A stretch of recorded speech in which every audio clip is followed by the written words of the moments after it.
Bonjour, vous écoutez l'épisode 19 du podcast Les Petits Plus Zen, un podcast créé par Séverine Faes. J'ai été enseignante pendant 20 ans en maternelle en REP+, et maintenant je me dédie à l'aide à la parentalité pour mieux expliciter toutes les connaissances, les compétences et les développements des jeunes enfants et pour acquérir une vie de famille plus zen, plus apaisée, en confiance et en belle synergie chez vous. Je vais vous parler aujourd'hui d'oser prendre la parole, d'oser parler, de la maîtrise du langage oral pour préparer ensuite la maîtrise du langage écrit. C'est une notion, pour le coup, qu'on apprend beaucoup en formation d'enseignants. Donc à l'IUFM, on avait beaucoup de modules sur la préparation à l'apprentissage de la langue orale et l'apprentissage de la langue écrite. Et on est assez exigeant avec les compétences de fin de cycle. À la fin de la maternelle, l'enfant devrait être capable de prendre la parole, d'expliquer un texte, de décrire, d'utiliser des pronoms complexes, des subordonnés, des compléments de temps, d'accorder à toute la langue et la complexité du français. Donc ça, ce sont des présupposés qu'à la fin de la maternelle, l'enfant sera capable au niveau de son développement intellectuel et émotionnel, de faire tout ça pour qu'on puisse cocher ensuite le livret d'évaluation dans ce sens. Et en travaillant en REP+, je me suis vite rendu compte qu'on présupposait beaucoup de choses sur un enfant de REP+, qui en fait n'était pas la norme. Ça veut dire que même en grande section, il arrivait d'avoir des enfants qui ne voulaient pas communiquer, qui ne voulaient pas parler avec nous, qui n'avaient pas envie de faire des énoncés, des constructions de phrases, d'ajouter des compléments, de faire des coordinations. Tout ça ne les intéressait pas. Et au niveau de l'évaluation, ça devenait très difficile pour nous de cocher ce qu'on nous demandait de cocher. Donc j'ai essayé d'explorer un peu cette dimension, je me suis renseignée, j'ai lu plusieurs livres sur la langue. Et au bout d'un moment, je me suis rendu compte que c'était beaucoup plus transversal que ça. C'est que l'intention de l'enfant était liée à sa compréhension de l'utilité du langage, en fait, de la fonction langagière. Est-ce qu'il avait compris à ce moment-là que le langage était une sorte de pouvoir, était une sorte de compétence qui pouvait le servir réellement, alors qu'il se mettait parfois la pression en se disant « on attend de moi des énoncés », on me demande de parler, et ça devenait finalement inconfortable pour lui de voir que la langue pouvait aussi lui servir. Donc je vais approfondir tout ça avec vous aujourd'hui. Je vais essayer d'être aussi explicite que possible et aussi terre à terre et pratique. Si vous en avez écouté d'autres des épisodes, vous voyez que j'essaye vraiment de verbaliser au mieux et de ne pas partir dans un jargon pédagogique qui n'a pas forcément l'utilité pour des élèves très jeunes. Donc en grande section, j'ai fait ce constat-là et ensuite je suis repartie dans des classes de petits et de petits moyens. Et après, c'est dans le dispositif des moins de 3 ans que j'ai vraiment approfondi la notion que l'intention que l'enfant a autour de sa connaissance du langage était vraiment essentielle. Quand j'ai vu qu'on ne va pas présupposer que l'enfant parle d'office, déjà, ça m'a permis de déconstruire toute ma pratique sur la notion de langage et les fonctions du langage. L'enfant n'a pas forcément l'intention de s'exprimer, et si vous vous mettez à sa place, pouvez-vous vous demander pourquoi il s'exprimerait ? À quoi sert finalement le langage ? Pourquoi un enfant de 2 ans ou 3 ans prendrait la parole ? Et c'est une question fondamentale en fait. À quel besoin ça répond de prendre la parole dans une classe, de prendre la parole à la maison? Si les gestes suffisent, puisqu'on a aussi une communication non verbale, pourquoi est-ce que l'enfant prendrait la peine, l'effort, la difficulté, le défi de mettre en mots ses idées et ses pensées ? Donc je vais vous inviter à réfléchir à un premier type de profil d'enfant. C'est peut-être votre cas à la maison ou en classe. On a un profil d'enfant qui est très vite compris à la maison. Ça veut dire que les parents le connaissent très très bien, ils sont très attentifs à ses besoins, ils y répondent rapidement et finalement l'enfant est deviné, est compris sans avoir besoin d'expliquer, de poser les mots, de former les phrases. Comme si la communication était court-circuitée en fait par une très grande présence du parent ou une très grande présence de l'encadrant, puisque c'est valable aussi en crèche. Et l'enfant se dit, c'est bon, je suis compris, je n'ai pas besoin de me forcer à exprimer ma pensée, à verbaliser mes envies et mes besoins, puisqu'on me comprend presque intuitivement.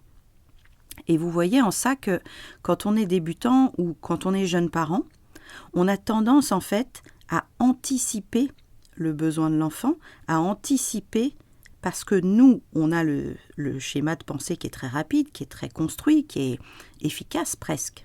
Alors que l'enfant, le temps déjà qu'il comprenne ce dont il a besoin, ça peut demander un certain cheminement, mais qu'en plus il comprenne qu'il a besoin de le traduire en mots, de trouver les bons mots, de construire sa phrase pour se faire comprendre de façon intelligible par un autre adulte, c'est un cheminement complètement différent.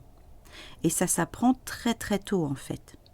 Donc je vais vous inviter à partir de ce profil-là à vraiment comprendre que quand on répond tout de suite aux besoins de l'enfant, presque trop vite, l'enfant n'a pas eu le temps de le formaliser, de l'exprimer et donc de construire sa langue orale, de construire sa langue de communication.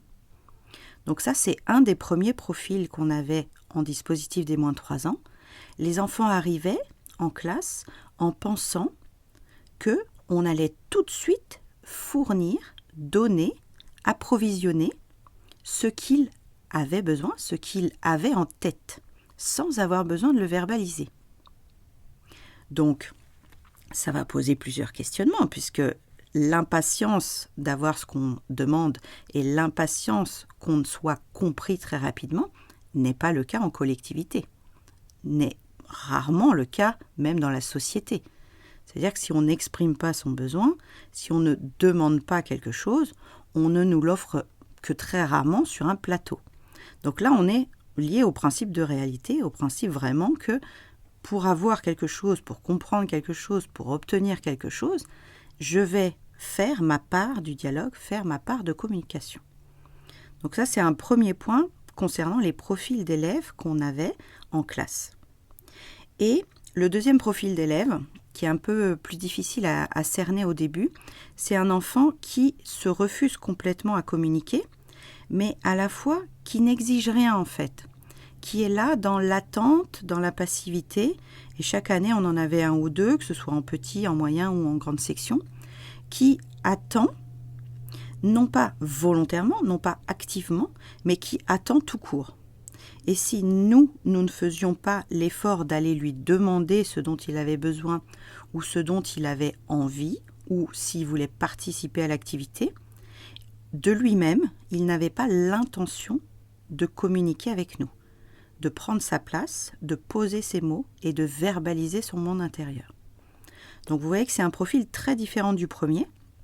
Dans ces cas-là, cet enfant qui se mettait en fait volontairement de côté reflétait une certaine transparence, une certaine passivité. Il se noyait un peu dans le groupe. Alors c'est pas des enfants qui sont dérangeants, c'est pas des enfants qui sont perturbateurs, mais moi c'est des enfants qui me faisaient ressentir que je devais aller plus loin dans ma création d'outils pour rassembler ces profils d'enfants-là qui ne voulaient pas, qui ne souhaitaient pas s'insérer dans un dialogue, dans une conversation, et même en relation duel. Ça veut dire que même quand j'étais seule avec ces profils d'élèves-là, l'enfant se refusait de communiquer, de répondre.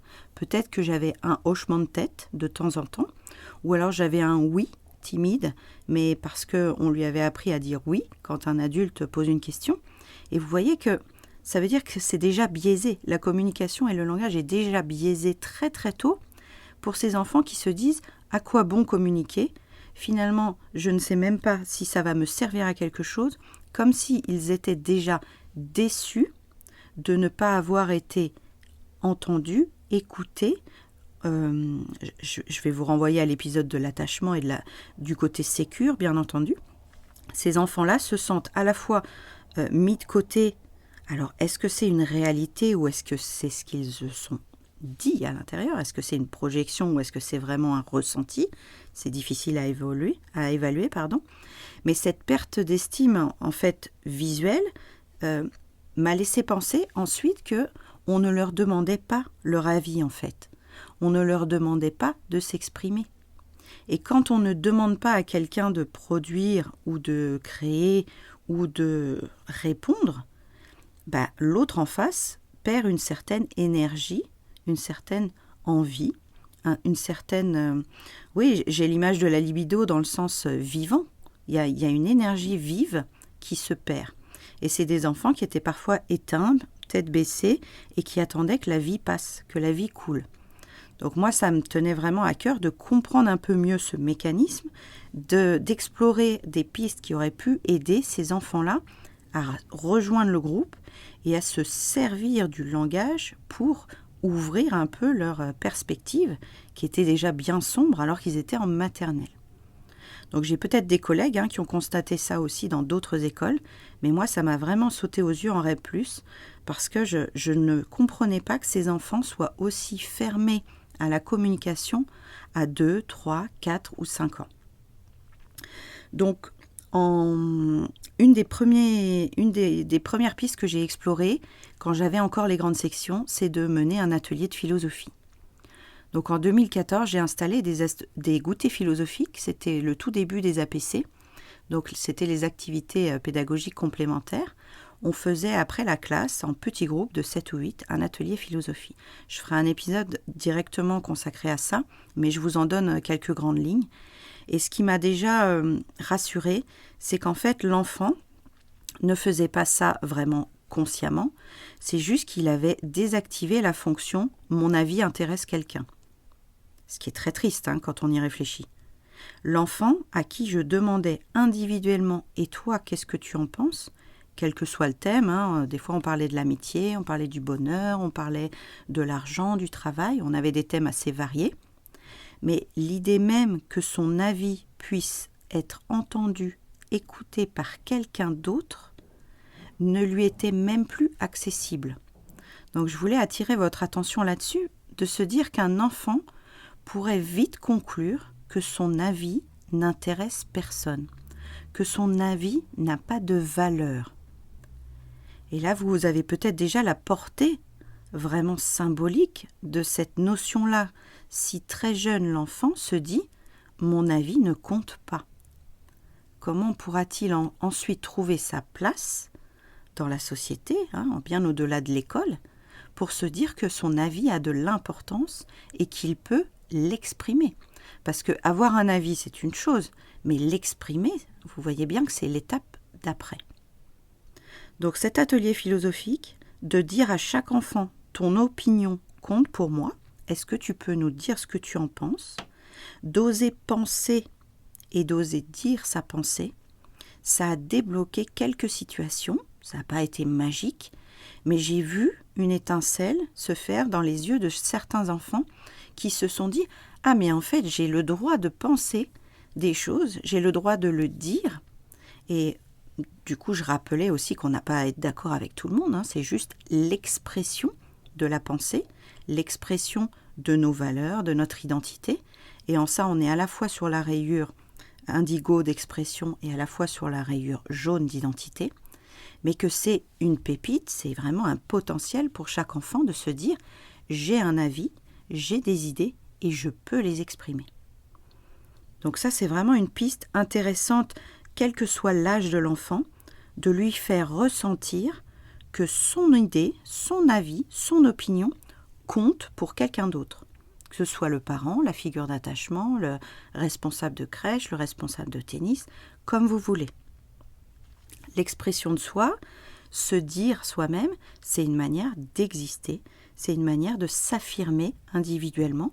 C'est pas définitif, notre avis va évoluer, notre avis peut changer au fil des rencontres et des discussions et des argumentations. Mais vous voyez tout de suite que quand on demande à un enfant de fin de maternelle d'argumenter, de donner son avis, ça se construit bien en amont dans l'idée qu'on doit d'abord lui proposer de donner un avis, de faire une séance complète sur ton opinion, ta parole a un sens pour moi, a une valeur pour moi. Parce que la compétence va se travailler comme un muscle. Si on veut lui demander d'argumenter en fin de maternelle, il faut qu'il ait très tôt eu l'occasion de donner un mot, une phrase, un bout de langage, et qu'on lui ait accordé une place pour s'exprimer. Donc voilà 2-3 éléments déjà sur l'idée de créer une situation avec l'enfant où il puisse nous donner son ressenti, son opinion de façon verbale. Parce que les petits utilisent beaucoup les gestes, donc le non-verbal, on l'a souvent, mais c'est le verbal qui m'intéressait de creuser. Ensuite, par rapport à cette rayure d'expression, pour qu'elle se développe après en rayure d'autonomie, je vais immanquablement vous reparler de la notion d'attachement. Si l'adulte qui crée cette séance, si l'adulte qui crée cette activité périscolaire ou en crèche est une figure d'attachement, ça va l'aider, ça va le pousser à créer cet énoncé, à créer cette phrase, ce mot de partage et à offrir à l'autre ce message, cet intitulé, ce contenu qu'il n'aurait sinon pas envie de partager. Donc la notion de confiance, elle est essentielle aussi pour créer ces langages de tout petit. Si l'enfant n'a pas confiance, si l'enfant n'est pas attaché à la personne en face de lui, il ne créera pas d'énoncé, il ne se révélera pas au niveau de son identité et au niveau du sens qu'il a à apporter. On apprend du coup mieux avec des personnes qu'on connaît, auxquelles on est attaché. On apprend par les pairs, en observant. On apprend aussi en s'opposant aux idées des autres, mais ça vient plus tard dans la scolarité.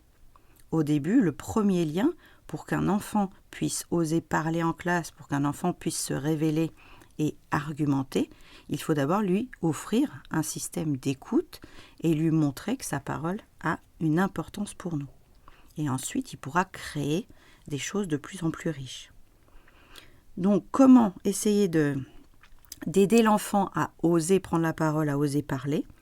On va déjà verbaliser toute son existence, ses singularités, comment il est, son identité, ses valeurs. On va accorder de l'importance à son avis. Pour ça, comme bien souvent, on va lui poser des questions ouvertes. Ça veut dire lui laisser une certaine autonomie dans le choix, lui proposer des actions, que ce soit en classe ou à la maison. Par exemple, lui proposer de distribuer les crayons sur les tables, c'est une proposition. Il est libre de dire oui, il est libre de dire non. À la maison, lui proposer entre le pantalon rouge et le pantalon bleu, qu'est-ce qui l'intéresse? Et vous voyez que là, ça le pousse à se dire « on me demande mon avis, je suis important ». Donc j'y réfléchis et je donne une réponse. Et là, il n'y a pas un enjeu très compliqué, mais c'est déjà une perche qu'on tend au jeune enfant pour se dire « ma parole va sortir de moi et va être entendue par quelqu'un d'autre ». C'est vraiment la base de la communication. Si on parle à quelqu'un, c'est parce qu'on espère être entendu, écouté, voire valorisé et validé, mais ça c'est une autre étape, mais au moins entendu et écouté. Donc ça veut dire aussi quand on lui propose ces questions ouvertes et ces choix, on a du temps pour l'écouter, on a un certain temps de réponse, parce que parfois ils mettent un peu de temps à répondre, et quand vous avez 25-26 élèves qui, en grand groupe, veulent chacun donner leur réponse, ça demande un aménagement différent, peut-être une organisation en petits groupes, en sous-groupes, puisque sinon chaque enfant ne se sent pas libre de prendre le rythme de débit de parole qui est nécessaire à son cheminement intérieur. Il y a des enfants qui ont le langage très tôt, il y a des enfants qui ont besoin de 3-4 mois avant d'arriver à sortir la phrase qu'ils ont en tête rapidement, surtout quand on est en grand groupe. Donc prendre du temps pour écouter sa réponse, prendre du temps pour le passage à l'action, si c'était un énoncé qui jouait ensuite avec un choix réel, physique, matériel. Je pense que la petite notion que vous avez entendue dans l'épisode sur l'attachement est aussi importante par le non-jugement. Cette notion d'attachement pour l'enfant, elle est quand même très importante parce qu'il va donner son avis, il va être écouté, donc déjà ça va l'apaiser sur l'idée qu'il existe vraiment pour quelqu'un, pour sa figure d'attachement ou pour la personne qui l'écoute. Et ensuite, il va attendre une réaction de notre part. Il va attendre une réaction à son énoncé. Et là, il va décoder, il va scanner en fait tout ce qu'on va envoyer comme information à son énoncé. Si on s'emballe complètement, ça peut aussi lui paraître étrange. Si on s'exclame « Ah oui, super, magique !» de façon théâtrale, ça peut paraître un peu disproportionné pour lui. Donc la difficulté dans le non-jugement de l'énoncé de l'enfant, c'est de voir à quel point il a eu un effort à fournir pour donner cet énoncé, et à la fois c'est une valorisation de son effort. Donc c'est difficile, hein. La nuance est très fine de se dire « tu m'as donné une réponse, j'entends ta réponse, je trouve ça intéressant, j'aimerais bien que tu m'en dises plus », pour garder le fil de la conversation, en fait, pour pas le couper par une réaction un peu trop vive, un peu trop enthousiaste, qui casserait l'énergie et l'effort de l'enfant. Donc ça, on le pratique beaucoup en classe, on essaye de s'adapter à chaque profil de parleur ou d'auditeur d'enfant, puisque chaque élève a un ratio différent. Il y a des enfants qui savent très bien écouter, il y a des enfants qui savent très bien parler, et puis sur une échelle de 0 à 100, ça peut aller vraiment de 10 à 90 sur l'un ou sur l'autre. Donc, l'intérêt de bien connaître ses élèves, l'intérêt de bien connaître ses enfants, c'est de s'adapter à l'effort qui vient d'être fait pour soit le relancer, soit l'approfondir, soit le valider si on sent que ça a été un effort très difficile pour l'enfant, de lui dire merci d'avoir partagé ça avec nous, ça n'a pas été facile pour toi, si tu veux réintervenir, tu peux réintervenir après. Mais pas le surstimuler, pas lui en demander encore plus, parce que là, il a déjà fait un gros effort. Et en ce sens-là, c'est la connaissance et l'observation de l'enfant, de l'élève, qui va nous permettre de savoir s'il est au maximum de sa capacité ou s'il peut encore donner plus. Donc là, on est vraiment dans un téquil de relation et de langage, puisque c'est lié à l'individualité de chaque besoin de l'enfant. Est-ce que cette notion d'expression lui a suffi? Est-ce qu'il se sent rassuré? Est-ce qu'il se sent écouté, identifié, autonome, libre? Et là, ça crée des petites paillettes dans toutes ces rayures de besoin, juste par le fait d'avoir réussi à créer un énoncé, être entendu, être validé, et de pouvoir, s'il le souhaite, continuer dans cette voie-là, ou se replier, se retrancher pour célébrer sa création. Donc on est dans l'émotionnel du langage, bien plus que dans le technique du langage. Là, je ne vous parle pas d'articulation, je ne vous parle pas de connaissance du lexique, je vous parle de l'intention de vouloir partager sa vie intérieure avec une personne extérieure. Et ça, c'est un domaine qu'on n'apprend pas en formation. C'est un domaine qu'on apprend sur le tas, comme beaucoup d'autres. Dans le dernier post, je vous disais, la réunion de parents, on n'apprend pas à mener une relation avec les parents, avec les familles. Donc sur le tas, on apprend tout ça. Donc s'il y a des collègues qui veulent approfondir ce sujet, n'hésitez pas à m'envoyer des messages.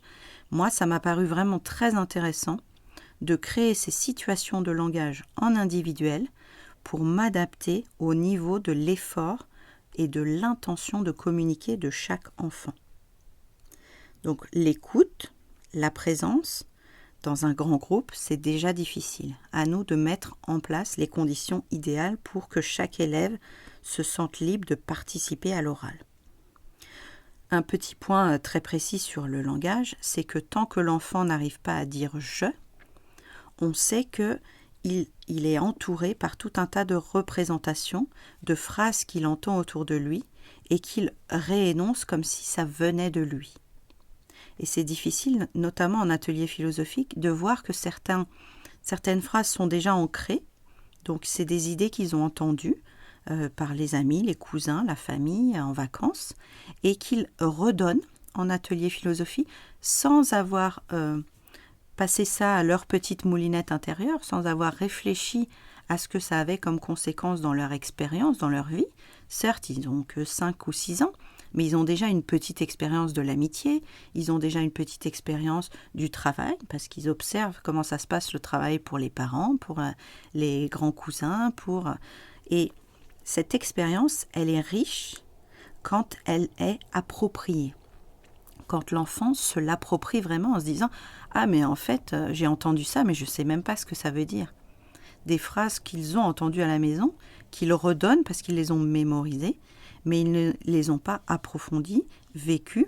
Donc c'est un langage de passeur, c'est un langage qui n'est pas incarné finalement, qui n'est pas ressenti. Donc ça fait déjà beaucoup de notions pour des jeunes enfants, mais j'avais vraiment envie d'approfondir sur ces domaines d'intention de langage et de compréhension que le langage, on en parlait dans l'épisode sur verbaliser, c'est s'exprimer à travers des mots qui sont juste des bagages pour transmettre ce qu'on vit de l'intérieur, nos émotions, et tisser un lien avec la personne en face de nous.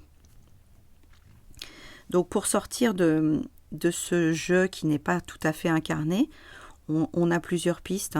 Donc déjà vraiment appuyer sur la singularité de chaque élève, et puis défusionner un petit peu du groupe, créer de l'altérité en fait dans le groupe en disant mais toi tu penses différemment, il n'y a pas de souci, tu n'as pas les mêmes expériences, tu n'as pas le même vécu, n'hésite pas à nous dire ce que tu en penses et puis on écoutera chacun avec la même valeur, la même égalité, chaque avis compte, chaque avis est important et on n'est pas du tout dans la notion de vérité, mais on en reparlera quand je vous présenterai l'atelier philosophique.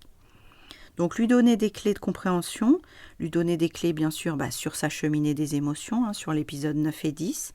Plus on lui donne les codes et les clés, plus il peut s'en emparer et ensuite les révéler, les exprimer.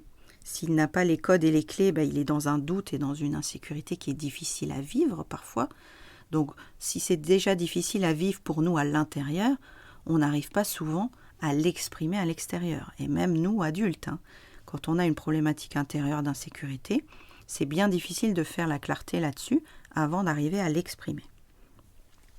Je vous invite aussi à lui donner beaucoup d'informations sur le choix de ses actions, sur les conséquences de ses actions, sur le court terme, sur le long terme. Toutes ces informations qui sont dans son fichier, qui sont dans sa mémoire, dans sa logique, on en parlait dans l'épisode sur la verbalisation, ça va l'aider ensuite à créer des énoncés au plus près de ce qu'il veut exprimer. Quand il a les outils quand on a les outils dans notre garage, c'est plus facile de se lancer dans un projet de bricolage. Parce que si on n'a pas les mots, si on n'a pas les structures, si on n'a pas la syntaxe, comment voulez-vous révéler votre message aux autres si vous n'avez pas les bons outils? Donc donnons-leur le maximum d'outils, de lexique, de syntaxe, pour qu'ensuite, le jour où ils auront vraiment un message à nous porter, à nous donner, à nous confier, ils les aient en poche, ils les aient sur eux. On peut offrir aussi les repères et les limites pour définir le champ d'action de chaque enfant. J'ai noté cette idée par rapport au fait que exprimer, c'est bien quand ça vient de soi, mais on peut déjà les assurer que l'expression de soi peut avoir des conséquences sur l'autre.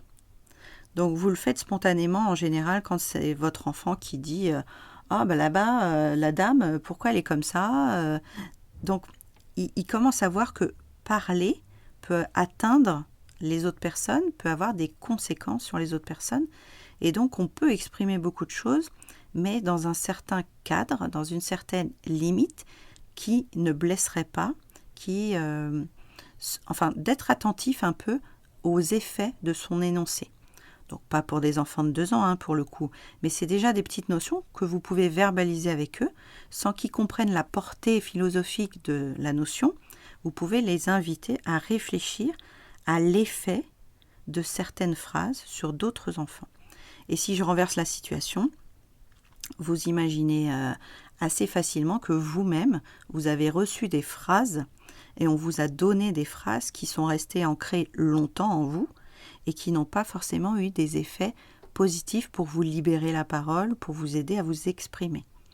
Donc comme bien souvent, je vais vous inviter à réfléchir à vous-même tout ce qu'on vous a dit sur le fait que vous parliez trop ou pas assez, ou que vous disiez des bêtises ou que vous disiez des choses intelligentes, parce que ces formulations, ces injonctions sont restées quelque part en nous et ont peut-être contribué à ce qu'on soit maintenant des grands parleurs ou pas, qu'on se lance en conférence ou pas, ou qu'on se retranche quand il y a trop de monde ou pas.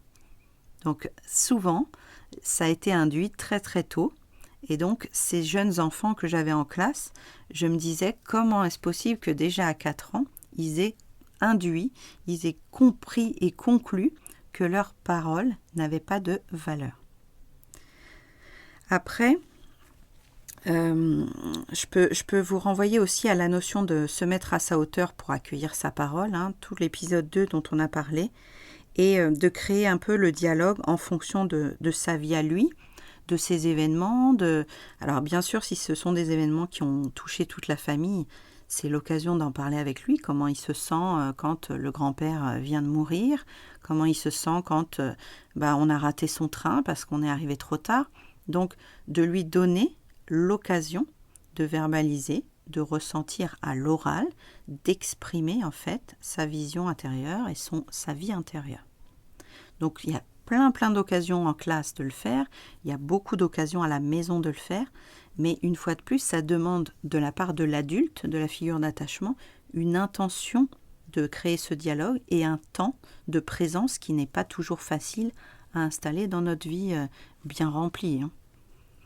Donc ce téquil sur tous les sujets qu'on vit au quotidien, ce téquil sur les mots faciles, sur les mots difficiles, je vous invite à réfléchir aussi quand ils sont très jeunes, quand ils ont entre 2 et 5 ans, parce que toutes ces petites choses qu'ils nous racontent en sortant de l'école, toutes ces petites choses qui n'ont pas une grande importance dans la vie réelle d'adultes, sont en fait importantes pour eux. Quand votre petit garçon de 5 ans rentre en disant « mais j'ai perdu ma bille, oh là là, moi en plus c'était le cadeau de Laurent, mon super copain, je suis trop triste », si le parent ou si la babysitter lui dit « oh écoute, c'est qu'une bille, c'est pas grave », en fait, tous ces jugements, alors que lui, il était là pour vous proposer en fait son émotion sur un plateau, pour vous confier son état d'âme du moment, pour vraiment partager et créer une discussion de cœur à cœur. Si à ce moment-là, on le remballe dans sa maison en lui disant « écoute, là j'ai des choses plus importantes à faire, c'est pas très important, c'est pas très grave, et tu t'en remettras, c'est qu'une bille », ce sont des choses qu'on a peut-être entendues, nous, quand on était enfant, et ce sont des choses qui ne nous ont peut-être pas aidés à accorder de la valeur à notre parole et à accorder de la valeur à l'écoute de l'autre. Donc si on prend le temps d'écouter les petites pépites, les petits cadeaux de nos enfants et de nos élèves jeunes, ça leur donne confiance en eux, ça renforce l'estime d'eux, de parler d'eux-mêmes, de communiquer d'eux-mêmes, de s'entraîner aussi à recevoir la parole de l'autre, qui ne sera pas toujours bienveillante, c'est pas le pays des bisounours et des licornes, mais ça l'entraîne au moins à accueillir la diversité de réponses dans les dialogues, dans la vie, et de se faire confiance pour le jour où il aura vraiment un problème très grave à vous confier, un problème d'un ami qui est vraiment en dépression, d'un ami qui a eu un accident de scooter, ce jour-là, il osera faire l'effort de vous demander de l'aide, de vous partager son ressenti. Quand il sera en pleine rupture sentimentale, il viendra vers vous pour se confier s'il a senti que sa parole avait de l'importance pour vous, s'il a senti qu'il pouvait avoir une écoute bienveillante et que le dialogue serve pour se lier, pour se connecter à l'autre dans une rayure à la fois d'expression et à la fois de relation. Pour développer la compétence des enfants à oser parler, nous, adultes, enseignants, encadrants, parents, on est dans la compétence d'oser l'écouter et d'oser créer une situation de dialogue authentique, dans une certaine vulnérabilité. Ça veut dire qu'on n'est pas l'expert de la conversation, on n'est pas l'expert du dialogue, on est là pour entendre ce que l'enfant ose énoncer, ose créer et ose partager. Et du coup, vous voyez à quel point le faire très tôt, le faire dans le dispositif des moins de 3 ans, le faire à la maison quand vos enfants ont déjà 1, 2 ou 3 ans, c'est très riche pour l'avenir, c'est très riche pour le long terme, parce que l'enfant se sent compris, aimé, respecté et libre d'oser parler de son vécu, de ses ressentis, de ses émotions. Plus tard, il choisira les personnes à qui se confier, parce qu'au début, on ne peut pas tout dire à tout le monde, mais ça fait partie du chemin de l'apprentissage, et pour moi, ça fait partie du chemin du langage, d'apprécier vers quelle personne se tourner quand on a envie de partager quelque chose d'important pour nous à l'intérieur. Et de la même façon, si on crée ce message-là à l'oral, vous imaginez bien qu'ensuite, l'enfant pourra le refaire aussi quand il aura la maîtrise de l'écrit. Et ça lui facilitera la vie pour la communication professionnelle, par mail, pour la communication interpersonnelle, peut-être des messages avec son futur conjoint, sa future amoureuse, et se dire, plus je m'exprime tôt, plus j'arrive à oser prendre la parole et prendre ma place en fait dans le monde, plus je pourrai communiquer et tisser des liens de qualité avec les gens qui m'entourent, les collègues, les amis, les patrons, les enfants, et que c'est un cadeau en fait que vous faites à la fois aux élèves et aux enfants, de les laisser s'exprimer, de les guider pour qu'ils affinent leur langage et leur argumentation, du coup leur réflexion. Et c'est un cadeau qu'on fait aux jeunes enfants pour plus tard, quand ils seront citoyens, quand ils seront adultes. Vous savez que j'ai cette vision complètement idéaliste qu'on peut, génération après génération, améliorer la douceur de l'enfance et vraiment porter à la fois les jeunes enfants et les adultes vers un monde plus zen, plus à l'écoute et plus bienveillant, même si je n'aime pas forcément ce mot qui a été traité à toutes les sauces dans l'éducation nationale. Donc voilà, plein de pistes qui vraiment m'ont porté, moi, ces 5 dernières années, d'avoir amélioré le processus TEKIL au fil du temps pour que ce soit à la fois percutant sur la capacité des enfants à s'exprimer, sur la capacité des enfants à ressentir qu'ils étaient importants dans leur singularité, dans leur identité, et à la fois de montrer qu'un groupe se construit justement parce que les avis sont différents, parce que les avis sont modulables. On a la plasticité du cerveau qui peut à chaque instant nous dire finalement ce que je pensais il y a 2 ans, j'ai avancé sur cette question et je ne pense plus ça maintenant parce que j'ai confronté mon idée, j'ai osé l'exprimer et j'ai écouté les avis des autres. Et en ça, c'est bien sûr indissociable de se dire quand on ose parler de soi, quelque part c'est qu'on accepte d'entendre de temps en temps les autres parler. Voilà, je vous laisse sur ces considérations philosophiques. Très souvent, les rooms Clubhouse, ça finit aussi comme ça. Je pars dans un élan idéaliste et humaniste à la fin de mon thème de départ. N'hésitez pas à me faire des petits retours sur les réseaux si cet épisode vous a inspiré ou si vous avez aussi constaté ça dans vos établissements ou dans vos classes. Je pense qu'on peut très bien arriver à installer ce dialogue de qualité avec chaque élève et chaque enfant, pour peu qu'on en ait l'envie et l'intention. Donc n'hésitez pas à me solliciter si vous voulez plus de détails et de développement encore sur ce thème. On en reparlera dans l'épisode sur l'atelier philosophique. Et voilà, on va parler aussi de cette capacité à donner les clés aux jeunes enfants dans le cercle de parents TEKIL qui s'organise petit à petit. Donc si c'est quelque chose qui vous intéresse, n'hésitez pas à me contacter aussi. Je vous souhaite une bonne semaine et je vous dis à très vite. Au revoir.